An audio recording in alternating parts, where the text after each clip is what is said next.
रंगवा डलावे आजोगे, रंगवा डलावे आजोगे।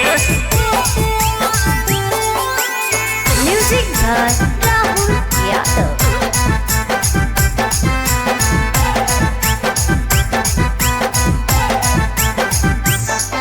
अगे बीतल जैतौ फगुनवा सगुनवा हमसे करावे आजोगे, बीतल जैतौ फगुनवा सगुनवा हमसे करावे आजोगे। अगे पेनी के पाला जोगला जो होलिया खेले आजोगे, पेनी के पाला जोगला जो रंगवा डलावे आजोगे। अगे बीतल जैतौ फगुनवा सगुनवा हमसे करावे आजोगे, बीतल जैतौ फगुनवा सगुनवा हमसे करावे आजोगे। अगे पेनी के पाला जोगला जो होलिया खेले आजोगे, पेनी के पाला जोगला जो रंगवा डलावे आजोगे, रंगवा डलावे आजोगे।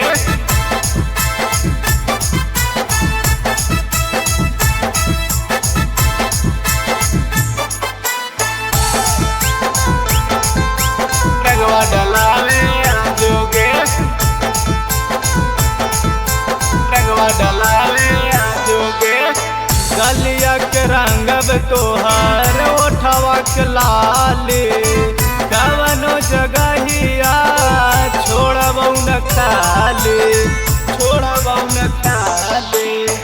गलिया के रंगब तोहार ओठवा के लाली, कवनो जगहिया छोड़बौ न खाली। ये हो हसीना होली के दिना मजा उठावे आजोगे, ये हो हसीना होली के दिना मजा उठावे आजोगे।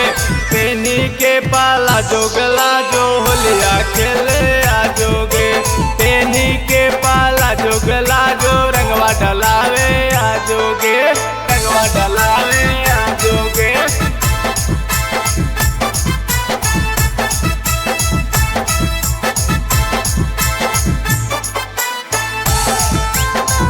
रंगवा डलावे आजोगे,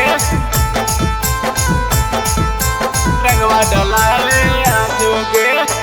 मंगिया में भरते सिंदूरा हो जैबी भतार के, होलिया के मजा छौड़ी ले ले कुमार के, ले ले कुमार के। मंगिया में भरते सिंदूरा हो जैबी भतार के, होलिया के मजा छौड़ी ले ले कुमार के। नीति से चंचल नगेंद्र डाला पिचकारी के हमारे भाजोगे, नीति से चंचल नगेंद्र डाला पिचकारी के हमारे भाजोगे। पेनी के पाला जोगला जो होलिया खेले